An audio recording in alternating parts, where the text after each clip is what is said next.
Terkait dengan penipuan dan atau penggelapan tersebut, pelapornya adalah inisial P, yang menjadi korban adalah inisial DM, sementara sebagai terlapor adalah inisial RSO. Apakah sosok yang menjadi korban inisial DM yang dilaporkan oleh berinisial P pada kasus penipuan dan penggelapan dana? Ini ada muncul beberapa. Halo guys, kembali lagi di Analisis Sengit, channel reaksi yang akan membedah berbagai isu panas dari sudut pandang yang lebih kritis. Kali ini kita akan membahas Ruben Onsu yang tengah menghadapi kasus dugaan penipuan dan penggelapan dana sekitar 3,5 miliar rupiah. Yang bikin menarik, perkara ini ternyata masih menyisakan banyak pertanyaan, terutama soal apakah ini benar-benar penipuan atau sebenarnya bermula dari persoalan pinjaman dan kerjasama bisnis. Apalagi Ruben kini sudah berstatus tersangka dan pemeriksaannya disebut akan berlangsung dalam waktu dekat. Sementara dari pihak Ruben, pengacaranya menjelaskan bahwa persoalan tersebut berawal dari kesepakatan pinjaman, bukan investasi fiktif. Lalu ada pula pembahasan mengenai sosok korban berinisial DM dan pelapor berinisial P yang disebut sebagai dua pihak berbeda. Ini tentu membuat kita bertanya-tanya, sebenarnya bagaimana duduk perkara kasus ini? Apakah memang ada unsur penipuan sejak awal, atau persoalan bisnis yang gagal kemudian berkembang menjadi perkara pidana? Kita akan lihat juga berbagai komentar dan reaksi yang muncul dalam video ini. Tonton videonya hingga usai, karena saya akan memberikan komentar cukup panjang di bagian akhir video. Yuk, kita tonton video. Temuan Dr. Danu Mahandaru. Sosok ini adalah seorang dokter yang juga diikuti oleh Ruben Onsu di Instagram, dan juga pelapornya berinisial P. Dan siapakah pelapor berinisial P tersebut? Diduga ada nama Prasetyo Utomo. Apakah dua orang ini yang melaporkan dan yang menjadi korban kasus penipuan dan penggelapan dana yang dilakukan Ruben Onsu? Ya guys, jadi itulah beberapa dugaan netizen yang melihat kasus Ruben ini. Nah, ya nggak apa-apa. Makanya saya cuma bilang gini, akhirnya dimanfaatkanlah sama orang-orang yang punya kepentingan. Ya, makanya saya bingung. Ini pekerja apa penjilat ya? Saya bingung ya. Oh iya. Apa salahnya misalnya panggil saja dulu calon tersangka, kalau nggak datang mungkin baru kita bicara tahap berikutnya.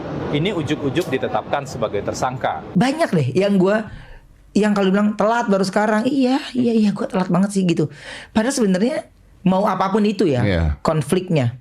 Gue tuh tipe orang yang ya udah. Iya deh. Udah selesai. Nggak ada sakit hati gitu. Gue udah terbiasa sakit. Ngeremukin sendiri, jadi udah lepas sendiri aja gitu. Iya. Bisnis lah. Iya. Perceraian lah. Dihina-hina orang lah. Oh iya. Netizen lah dan sebagainya. Ini kan tiba-tiba ambrak kalau di satu momen yang bersamaan. Iya. Agak lain kau memang, agak lain. Hai, kembali lagi bersama Dewan Pembela Ruben. Yap, baru kali ini dapat berita artis yang didukung dilaporkan dan menjadi tersangka. Tapi perasaan tuh nggak gundah gulana, perasaan tuh lebih santai, lebih tenang gitu ya. Karena apa? Karena kita yakin Ruben pasti mampu melewatinya. Berita yang menyebar di media sosial saat ini dan digoreng-goreng menjadi konsumsi publik tidak akan pernah menggoyahkan kami sebagai pendukung Ruben Onsu. Karena kami adalah pendukung yang bijak, yang melihat semuanya dengan mata dan hati. Jadi jangan pernah ragukan kesetiaan kami, say. Ingat storynya NM. Ingat deh ya, ingat. Jadi jangan pernah lihat selalu kesalahan orang. Ingat, kalian juga punya permasalahan yang berat ya. Jadi nggak usah digoreng-goreng, nggak usah dijadikan suatu pencapaian bahwa kalian itu mendapatkan kejelekan dari orang lain, terus kalian anggap itu pencapaian. Nggak baik, tahu nggak baik begitu. Ingat, selesaikan aja permasalahannya. Kalau kalian mampu, kalian bantu dah, gitu lebih maknyus. Kalau Ruben ya, menyelesaikan atau membayar permasalahan mengenai berita yang sedang terjadi, saya rasa kecil. Beli horden 3M aja Ruben sanggup kok. Ingat, horden 3M aja sanggup. Jadi jangan pernah ragukan kemampuan orang lain ya. Jangan pernah hina, jangan pernah caci. Kalian nggak tahu, yang 250 itu aja belum tentu dia sanggup tuh ya. Ini kalau Ruben mah gampang, aset masih banyak. Nah kalau yang Ono, coba deh kalian tanya, bisa nggak? Kalau memang sanggup, kenapa nggak dari dulu dibayar? Itu kasus kan udah 1 tahun lebih ya, atau 2 tahun ya. Selesaikan ya. Kalau Ruben gak usah kalian sanksikan, dia banyak aset ya, dia mampu secara materi untuk membayar itu. Gak usah kalian ragukan, gak usah pusing. Jangan aneh-aneh, jangan agak lain. Kau memang agak lain, yang kau tahu cuman kesalahan orang. Jadi kau tuh agak lain, kau memang agak lain. Artis RO nipu atau cuma one prestasi. Ini publik dihebohkan dengan penetapan RO ya, ini sebagai tersangka dalam kasus dugaan penipuan dan penggelapan dana investasi. Ini nilainya sekitar 3,5 miliar ya. Publik ini terbelah dua ya. Sebagian menghakimi dengan narasi penipu. Namun kita sebagai orang yang waras dan punya otak, juga otak akal sehat ya, nanti kita telah lebih jernih ya, apakah ini benar-benar penipuan atau ini cuma kasus one prestasi, gagal bayar hutang yang dibungkus dengan tuduhan pidana. Nah, saya akan bedah ya, gabungkan dengan audit forensik, psikologi, dan juga niteni serah diri. Karena dalam hukum, niat adalah segalanya. Dan dalam niteni serah diri, singa diri tanpa ndeleng loro sisi bakal kesasar dalan. Yang menghakimi tanpa melihat dua sisi akan tersesat jalannya. Banyak orang yang belum tahu ya, penipuan dan one prestasi dalam bisnis itu adalah dua hal yang sangat berbeda. Jadi kalau one prestasi itu tidak ada niat ya, unsur tipu musnid sejak awal. Jadi tidak ada niat jahat, hanya gagal memenuhi janji. Dan ini tidak ada hubungan hukum sebelumnya. Dan ada hubungan kontraktual atau perjanjian. Nah, penyelesaiannya yaitu ganti rugi ya. Nah, terus apa yang terjadi pada artis RO ini? Ini menarik untuk dibahas ya. Kuasa hukum RO ini menyatakan kasus ini berawal dari utang piutang, bukan investasi. RO membutuhkan uang dan mengajukan pinjaman. Kemudian muncul usulan agar pinjaman itu dikaitkan dengan kerja sama bisnis. Ini ciri klasik one prestasi ya. Jadi ada kesepakatan awal, ada hubungan kerjasama, dan ketika kerjasama tidak berlanjut, timbul kewajiban untuk mengembalikan dana. Nah, ini yang perlu digarisbawahi ya. Ini dalam audit forensik, perbedaan niat adalah segalanya. Nah, RO tidak menawarkan investasi fiktif dengan niat menipu ya. Dia itu minjem uang untuk kebutuhan bisnisnya yang sedang tertekan pasca perceraian pada Juni 2024. Nah, dia itu sempat ya ngejalanin 2 kegiatan terkait kerjasama itu ya. Jadi RO ini nggak lari dari tanggung jawab. Dia menyatakan ingin menyelesaikan kewajibannya dan membayar hutang itu. Nah, sebenarnya RO ini mampu ya melunasi kewajiban 3,5 miliar itu. Pertanyaannya, kalau RO ya berniat menipu, kenapa dia mau bayar? Terus kenapa dia tidak menghilang seperti para buronan koruptor atau penipu? Ini untuk sekedar pengetahuan ya. Dalam psikologi massa, ada yang namanya framing, membingkai sebuah peristiwa dengan narasi tertentu untuk mempengaruhi persepsi publik. Kasus ini dilaporkan oleh seseorang inisialnya P. Ini 22 Agustus 2025 lalu ya. Tapi anehnya, korbannya justru ini bukan P ya, tapi ini orang lain berinisial DM. Artinya apa? Pelapor dan korban adalah dua orang yang berbeda. Dalam dunia hukum, ini adalah anomali ya. Biasanya kan pelapor adalah korban. Nah, justru di sini pihak ketiga yang melapor atas nama orang lain. Siapa P, siapa DM. Dan kenapa laporan ini baru menjadi viral tahun 2026, setahun setelah dilaporkan. Dan ini yang menariknya. Kok penetapan tersangka tanggal 19 Agustus, hari yang sama dengan sidang mediasi hak asuh anak yang gagal. Ini bukan kebetulan ya. Ini adalah pola. Ini disebut dengan waktu pangruat, waktu di mana energi negatif dikirim untuk menjatuhkan seseorang di saat paling rentan. Dan pertanyaannya, siapa yang paling diuntungkan jika RO jatuh? Nah, silakan netizen menjawab ya di kolom komentar. Nah, ini sangat menarik ya untuk didiskusikan. Karena dengan status RO yang sekarang sebagai tersangka, ini bisa jadi amunisi ya buat pihak lawan untuk mendiskualifikasi RO sebagai ayah. Dan bisa jadi ada orang-orang di sekitar yang ingin melihat RO ini jatuh. Dalam psikologi, ini disebut dengan gaslighting, bikin korban meragukan realitasnya sendiri. Kita juga tahu ya, RO ini difitnah penyakit 3 huruf, dituduh selingkuh, dan sekarang dijerat kasus pidana. Dan ini semua datang dalam waktu yang bersamaan ya. Ada apa sih dengan artis ROI ya? Kalau saya analisa dengan Nita Nisara Diri, dari tanggal lahirnya yang tanggal 15 ini Senin Pon ya.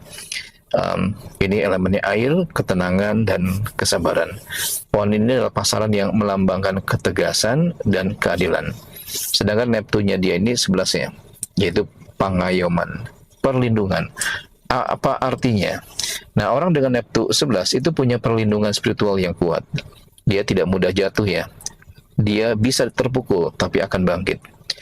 Dalam serat centini, wong kang Neptu 11 bakal tansah diparingi dalan petu.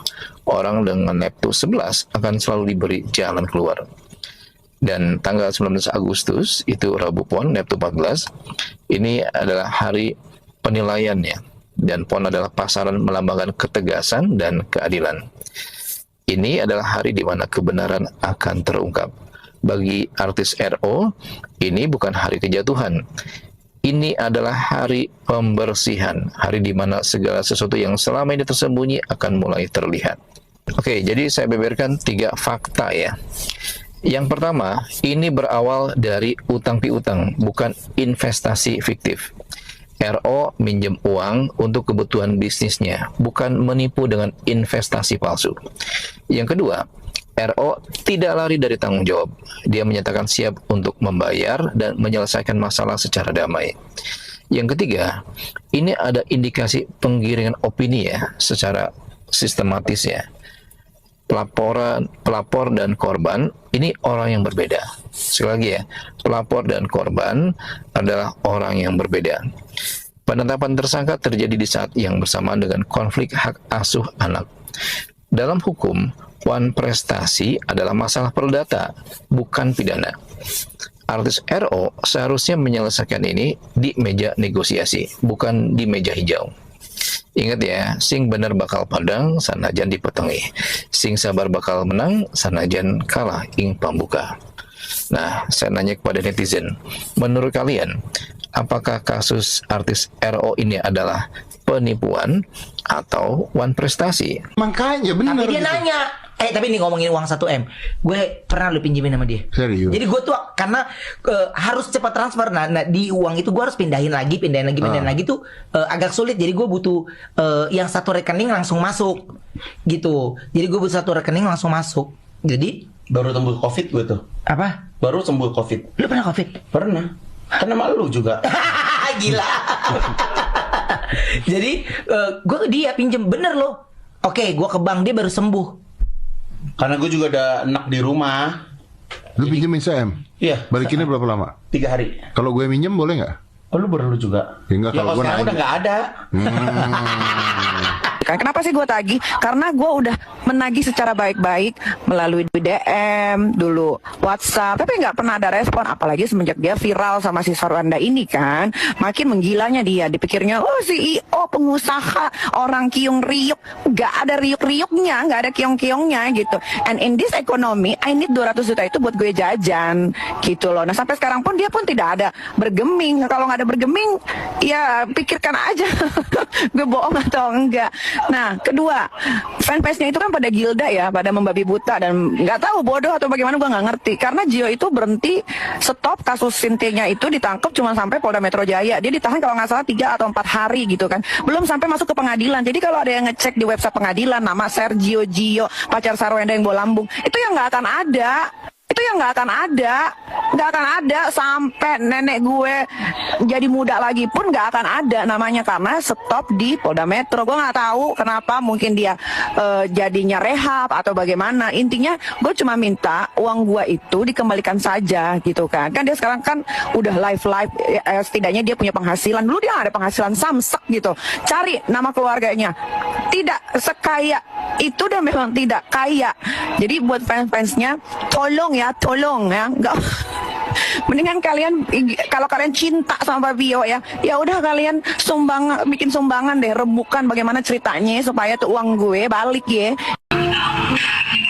Busuknya Gio ini tuh banyak sekali, nanti takutnya malah keluar yang lain-lain gitu. Kasian juga adiknya kan yang cowok juga pernah punya masalah tuh sampai ganti nama gitu kan. Kenapa sih gue tagih? Karena gue udah menagih secara baik-baik melalui DM dulu, WhatsApp, tapi nggak pernah ada respon. Apalagi semenjak dia viral sama si Sarwanda ini kan, makin menggilanya dia. Dipikirnya, oh CEO, pengusaha, orang kiong riuk. Ekonomi, I need 200 juta itu buat gue jajan gitu loh. Nah sampai sekarang pun dia pun tidak ada bergeming. Nah kalau nggak ada bergeming, ya pikirkan aja bohong atau enggak. Nah kedua, fanpage-nya itu kan pada gilda ya, pada membabi buta dan nggak tahu bodoh atau bagaimana, gue nggak ngerti. Karena Gio itu berhenti stop kasus Cynthia-nya itu ditangkap cuma sampai Polda Metro Jaya. Dia ditahan kalau nggak salah 3 atau 4 hari gitu kan. Belum sampai masuk ke pengadilan. Jadi kalau ada yang ngecek di website pengadilan nama Sergio Gio, pacar Sarwenda yang bolambung, itu yang nggak akan ada. Itu yang nggak akan ada. Nggak akan ada sampai nenek gue jadi muda lagi pun nggak akan ada namanya, karena kalau namanya tuh udah full package gitu, cantik, itu bisa ngobrol cocok gitu. Jadi pikirannya juga wise ya gitu, kayak dewasa gitu. Aku suka pemikiran yang dewasa gitu. Aku nggak suka yang kayak, maksudnya kan aku juga udah umur segini pasti kan mikirnya masa depan, mikirnya gimana untuk build future lah ya. Jadi udah nggak kepikiran juga ya. Aku lupa loh kamu videoin aku loh. Jadi nggak boleh diposting itu ya. Itu private, itu privacy. Gitu lah. Nggak ada spill apaan, mana ada spill, nggak ada spill eksklusif, nggak mau aku. Itu aku nggak boleh lah gitu. Aku beneran aja, yang bener aja. Aku itu aku confess, dikasih lihat ke orang-orang, nggak boleh lah itu. Aku lupa loh itu, kamu videoin. Kamu ketawa-ketawa lagi, udah agak susah confess dulu, ketawa-ketawa. Aku emang suka ketawa sayang kalau lagi salting. Kalau aku nggak ketawa diem, kamu menyenangkan ya? Ya nggak ketawa dong, gitu kamu susah berkaca-kaca gitu, kayak aku tersentuh banget. Emang aku nggak gitu. berkaca-kaca? Mana ada kamu ketawain aku. Guys, ada yang lagi hot nih. Ya, voice note-nya si Nick Mir ini kan lagi, waduh, di TikTok tuh rame banget kan. Dia mengupas tuntas kronologi dia bisa ketemu sama si kucing piaraan, bisa sampai kenal itu, terus dia sampai ngutang 200 juta itu, kronologinya tuh dijelasin sama si Nick Mir. Terus yang paling kocak ya, Nick Mir ini bikin sebutan baru loh buat si Wen. Kita dengerin sama-sama yuk. Aku jadi nelpon, karena bertanya-tanya terus. Oke, gue jawab ya. Jadi Gio kenal sama gue, bukan gue kenal sama Gio ya. Gio itu berkenalan sama gue di tahun 2017 atau 2018. Dia masih culun banget ya. Badannya tuh nggak kayak sekarang atletis gitu. Atletis juga karena sesuatu gitu kan. Nah, dia kenal sama gue, dia follow gue, dari dulu dia follow Instagram gue, tapi gue tidak pernah follow dia balik. Ya, karena dia tuh bukan seperti yang fans-fansnya pikirkan, Papio, Mamio, Sarwenda Bolambung itu, bukan kayak gitu. Dia tuh B aja. Papio, Mamio, Sarwenda Bolambung, ya ampun. Kami Nick Mir, jangan terlalu diperjelas dong. Ntar orangnya kalau ngedenger kan dia langsung, aku aja ngedengernya masa sih sekelas Wen, maksudnya bau mulut gitu. Bor. Dia B aja. Nah, kenapa sih waktu itu kok tiba-tiba gue nolongin dia? Kalau nggak salah tuh dia ditahan di Polda Metro right now. Kalau nggak salah tuh dia ditahan di Polda Metro tuh tahun 2019 apa 2020, gue lupa gitu. Dia pakai Sinte kan, dia beli di Instagram online lah, ketahuan sama polisi situ kan, dicari dia, habis itu dia kabur lewat tangga darurat, ketemulah dia di satu daerah Bandung atau Jawa Barat lah pokoknya. Nah, habis itu gue juga nggak tahu kenapa kok dia minta tolongnya ke gue gitu, kenapa nggak ke teman-temannya yang lain gitu, kenapa nggak ke keluarganya gitu. Sebetulnya gue kasihan juga sih sama keluarganya gara-gara gue nagih utang secara online, karena busuknya Gio ini tuh banyak sekali, nanti takutnya malah keluar yang lain-lain gitu. Kasihan juga adiknya kan yang cowok juga pernah punya masalah tuh sampai ganti nama gitu kan. Kenapa sih gue tagih? Karena gue udah menagih secara baik-baik melalui DM dulu, WhatsApp, tapi nggak pernah ada respon. Apalagi semenjak dia viral sama si Sarwenda ini kan, makin menggilanya dia. Dipikirnya CEO, pengusaha, orang kiung riuk, nggak ada riuk-riuknya, nggak ada kiong-kiongnya gitu. And in this economy, I need 200 juta itu buat gue jajan gitu loh. Nah, sampai sekarang pun dia pun tidak ada bergeming. Kalau nggak ada bergeming, ya pikirkan aja gue bohong atau enggak. Nah, kedua, fanbase-nya itu kan pada gilda ya, pada membabi buta, dan nggak tahu bodoh atau bagaimana, gue nggak ngerti. Karena Gio itu berhenti stop kasus Sinte-nya itu ditangkap cuma sampai Polda Metro Jaya. Dia ditahan kalau nggak salah 3 atau 4 hari gitu kan, belum sampai masuk ke pengadilan. Jadi kalau ada yang ngecek di website pengadilan nama Sergio Gio, pacar Sarwenda yang Bolambung, itu yang nggak akan ada. Nggak akan ada sampai nenek gue jadi muda lagi pun nggak akan ada namanya, karena stop di Polda Metro. Gue nggak tahu kenapa, mungkin dia jadinya rehab atau bagaimana. Intinya gue cuma minta uang gue itu dikembalikan saja gitu kan. Kan dia sekarang kan udah live setidaknya dia punya penghasilan. Dulu dia nggak ada penghasilan samsek gitu. Cari nama keluarganya, tidak sekaya itu, dan memang tidak kaya. Jadi buat fans-fansnya, tolong ya, enggak.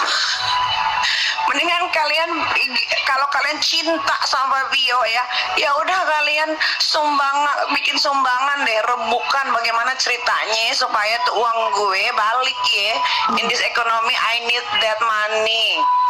Terus kenapa sih gue bisa kenal sama Gio atau Gio kenal sama gue?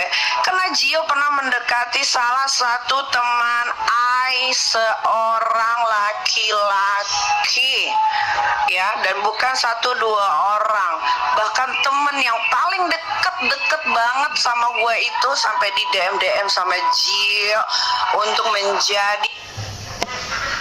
Ingat si Wen pernah bilang apa? Nggak bisa bedain laki sama cong. Hah, kejebak lagi. Ini nih makanya ketepu sama penampilan, sama wajahnya yang so gentong, ya kan? Ternyata cong juga. Kucingnya, tapi temanku ini, sahabatku ini tidak mau karena dia itu kelinci bor gitu kan. Karena kalau mau menjadi kucing itu setidaknya harus gedong.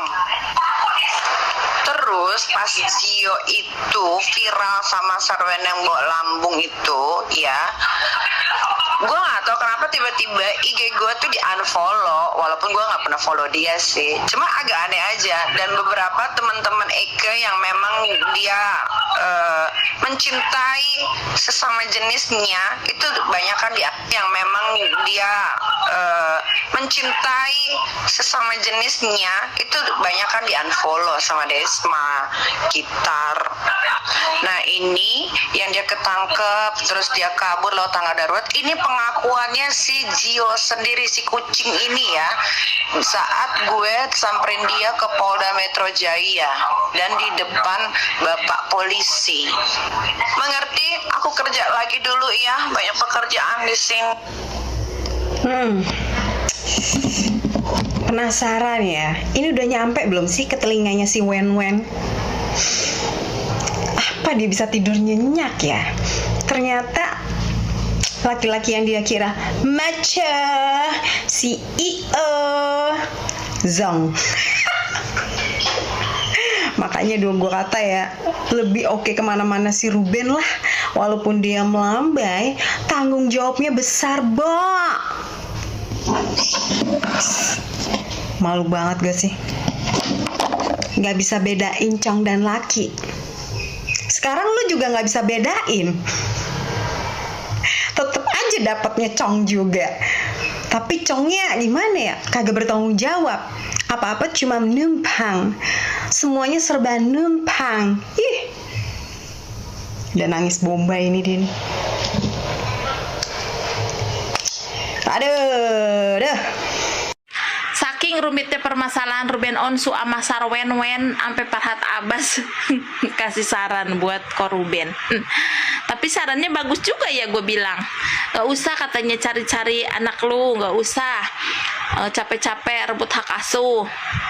Mendingan lu fokus kerja, cari duit yang banyak, cari istri baru, lahirin anak-anak baru. Anak yang ono mah biarin aja ikut maknya, ntar juga mereka gede bakal nyariin lu sendiri gitu.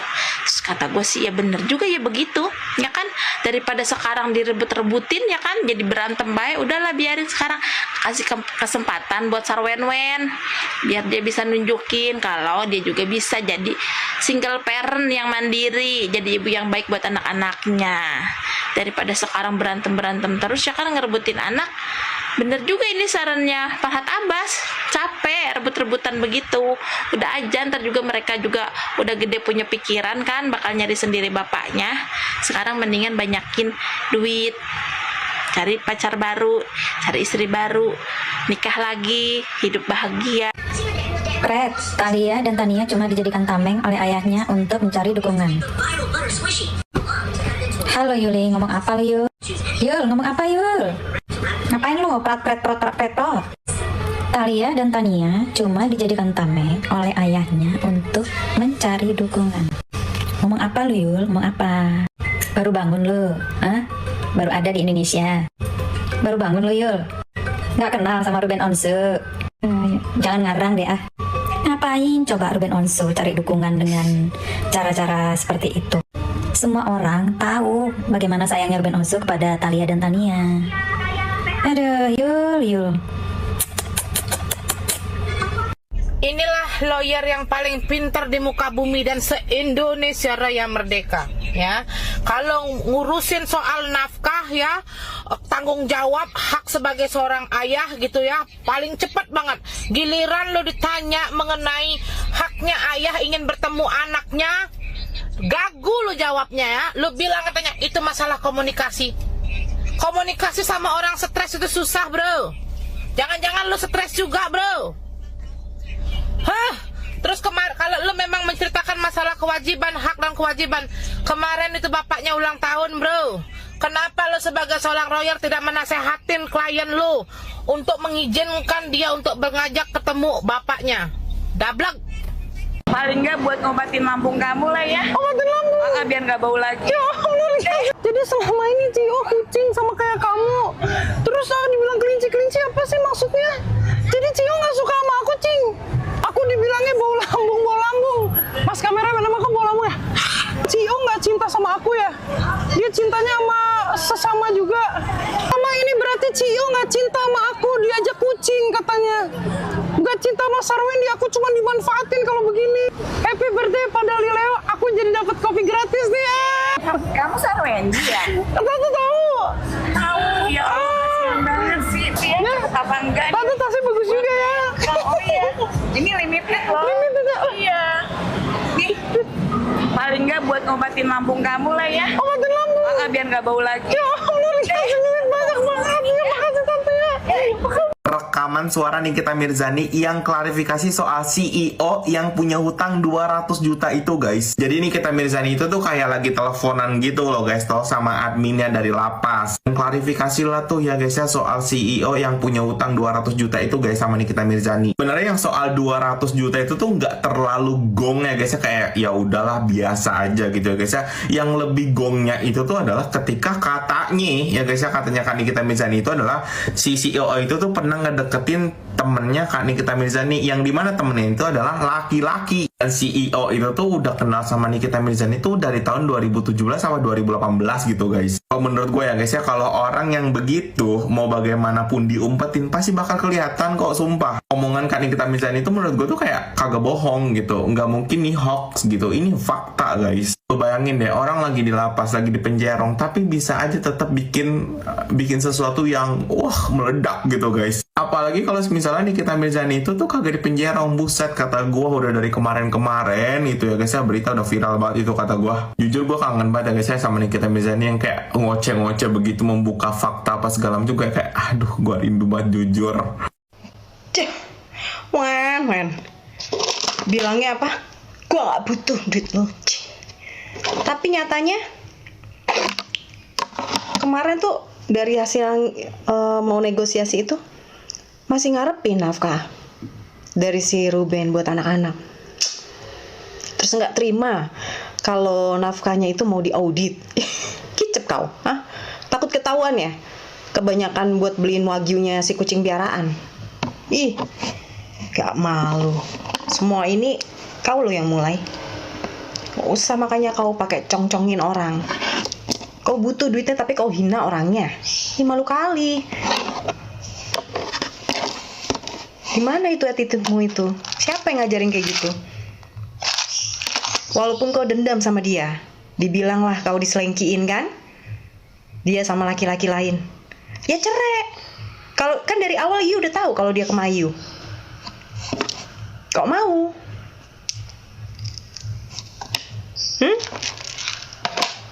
Pertama mah awalnya nggak cinta kali ya, numpang tenar, numpang hidup enak. Tahu si Ruben lagi bagus-bagusnya. You diratukan, minta apa aja dikasih. Ya gak? Kesini-sininya pendapatan makin susah. Terus bilanglah katanya apa? Diselengkiin, gak tahan. Aduh Jendes, jangan mental tempe dong ditontonin. Jendes mentalnya baja. Kayak siapa? Bunda Maya. Dia dijolimin. Gak boleh ketemu sama anak-anaknya. Keluar dari rumah cuma baju yang dia pakai di badannya. Dia gak dapet apa-apa loh. Ada di bekuar-kuar. Jual-jual air mata buaya. So nangis-nangis datang sana-sini. Ngomong di podcast. Drama queen banget you. Nangis-nangis, giliran live mesum. Bikin malu. Apa-apa semuanya bobo anak. Anak saya perempuan, ya. Lu kasih contoh bagus gak buat anak perempuan you? Kayak orang baru pernah ngeliat laki. Saban Live itu ser-seran doang. Amit-amit gue sih. Norak, kampungan banget gayanya cuy. Lagi pula gaya hidup lu tinggi.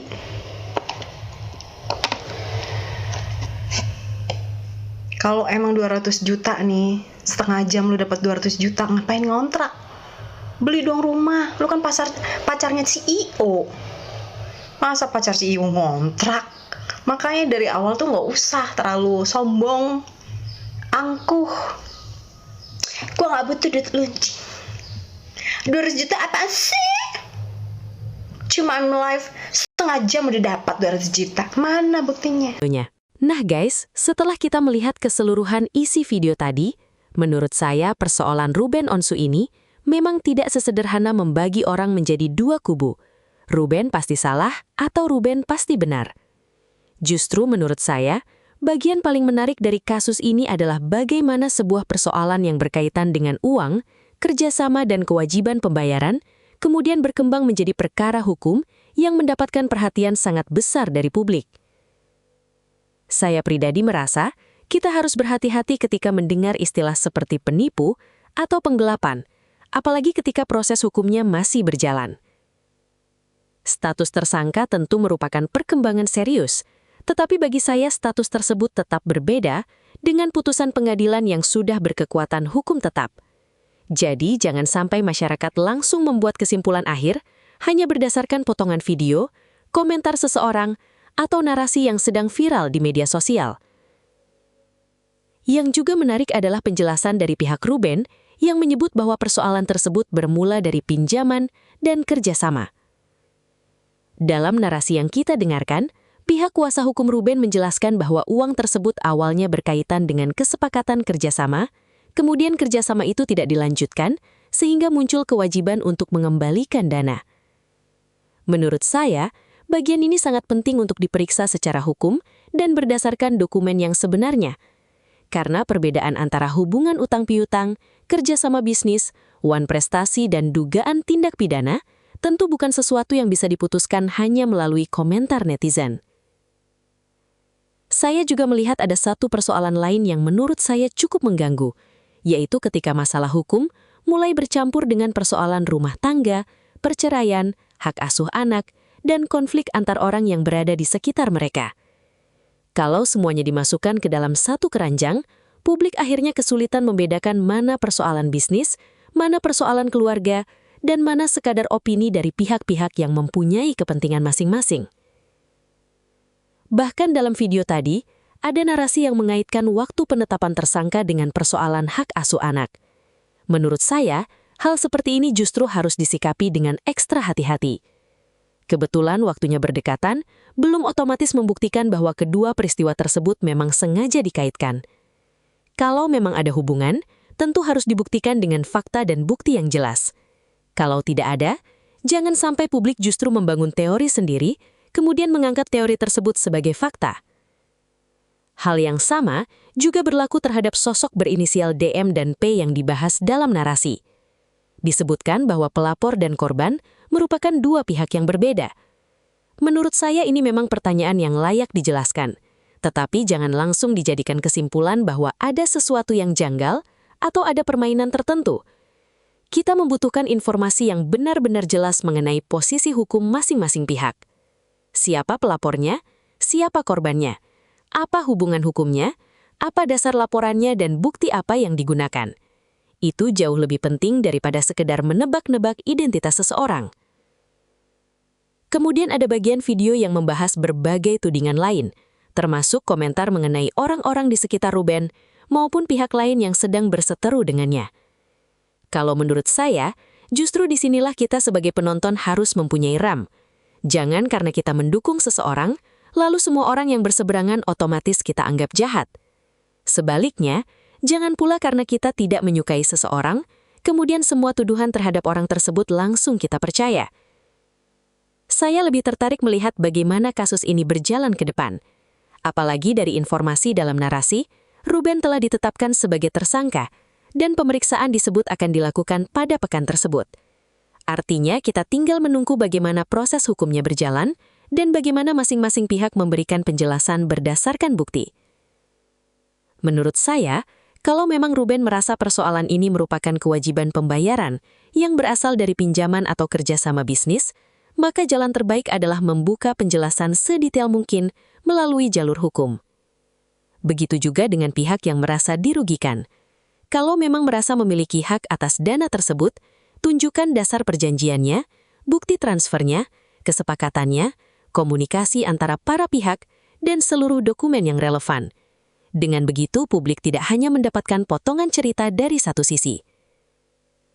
Saya juga kurang setuju kalau persoalan seperti ini kemudian dijadikan bahan untuk saling menghina, apalagi ketika sudah menjerat keluarga dan anak-anak. Menurut saya, anak-anak tidak seharusnya dijadikan alat untuk memenangkan perang opini orang dewasa. Mereka tidak memilih berada di tengah konflik tersebut. Jadi seberat apapun persoalan antara orang tua, sebisa mungkin jangan sampai anak-anak terus-menerus dijadikan bahan pertarungan di ruang publik. Dan yang paling penting, kita sebagai penonton jangan sampai terjebak menjadi hakim di media sosial. Kita boleh mempunyai pendapat. Kita boleh tidak setuju dengan pernyataan seseorang. Kita boleh mengkritik. Tetapi kritik menurut saya akan jauh lebih kuat kalau berdasarkan fakta bukan berdasarkan kebencian. Saya sendiri melihat kasus Ruben ini justru menarik untuk diikuti sampai proses hukumnya memberikan gambaran yang lebih terang. Karena saat ini terlalu banyak suara yang berbicara. Ada yang membela Ruben habis-habisan, ada yang langsung menyebut Ruben bersalah. Ada yang membawa persoalan rumah tangga, ada yang mengaitkan dengan pihak lain, dan ada pula yang mencoba membangun teori dari berbagai kejadian yang waktunya berdekatan. Bagi saya, semuanya harus dipisahkan. Kasus pidananya kita lihat berdasarkan bukti hukum. Persoalan bisnis kita lihat berdasarkan perjanjian. Persoalan keluarga kita lihat berdasarkan proses hukumnya sendiri. Sedangkan komentar dari para pendukung dan pihak yang berseberangan cukup kita tempatkan sebagai opini. Jadi, untuk sementara, saya pribadi memilih untuk tidak berburu-buru memberikan vonis. Saya ingin melihat apa yang sebenarnya terjadi di balik angka 3,5 miliar tersebut, bagaimana bentuk kesepakatannya, bagaimana aliran dananya, apa kewajiban masing-masing pihak, dan bagaimana bukti yang dimiliki oleh pelapor maupun pihak Ruben.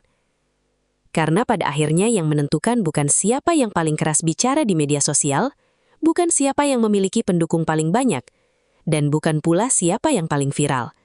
Yang harusnya menentukan adalah fakta dan proses hukum yang bisa dipertanggungjawabkan. Kalau nanti ternyata memang terbukti ada unsur pidana, tentu harus dipertanggungjawabkan. Tetapi kalau ternyata persoalannya lebih kepada hubungan bisnis dan kewajiban pembayaran, tentu publik juga harus mampu menerima hasil tersebut tanpa terus memaksakan narasi awal. Itulah komentar saya. Kalau menurut kalian bagaimana? Apakah kasus ini lebih terlihat sebagai dugaan penipuan, persoalan utang piutang atau sengketa kerjasama bisnis yang kemudian berkembang menjadi perkara pidana?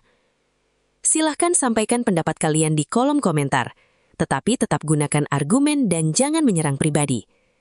Karena di analisis sengit, kita boleh berbeda pendapat, tetapi jangan sampai kehilangan akal sehat. Kita bedah, kita kritisi, dan kita lihat perkembangannya bersama-sama.